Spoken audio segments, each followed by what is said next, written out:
tut që kujna i ke bë mirë. Kujdes që ati që i ke bë mirë, sepse ai njeri ko me ta kthy ose me të mirë ose me të keq. Njeriu i mirë mundohet me ta kthy me të mirë, mundohet me të respektu, e me dash, e me nderu. Njeriu i keq ko me hup e me largu, duke thënë se sa s'u ka ndihmu, ato punë janë thjeshta, çka ka bëj kur gju, këtu ka një gjë e thjeshtë, një gjë e lehtë.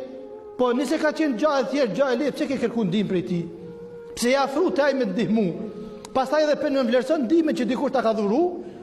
Njeriu dietar të Islam ka thonë, sepse Zoti në Kur'an ka thonë inel munafiqina fi darki asfali minan nar, munafiku dy fytyrë që ai njeri i cili është me dy fytyra, i cili është bën munafiki, tradhti, është në shkallën më të ulët të xhehenamit. Mirë, po dietarët e Islam thonë njeriu më i keq se munafiku është ai njeri i cili i mohon të mirat që dikush e ka dhuru.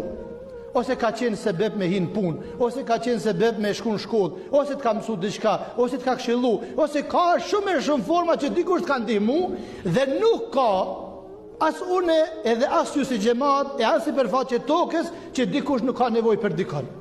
Dhe nëse nuk i nevojë me ndihmu materialisht, e nuk i nevojë me ndihmu në forma ndryshme, nga një herë se cili njeri e gjan vetveten e tij ndonjë lodhje shpirtërore ose psiqike, ka qef me nejt me dikon e thirr o vlla, a ka mundësi me shoqëru një 2 orë du me dalë me shetit, është ndihmë që ty ta ka dhuru. Është këshill, është përkraje që ty të ka përkra, qoftë mënyrë emocionale, qoftë mënyrë shpirtërore, qoftë mënyrë, gjitha mënyrat që ti ke marrë. Atëherë mos i hub të tjerëve që të kanë ndihmu, se është gjëna e madhe.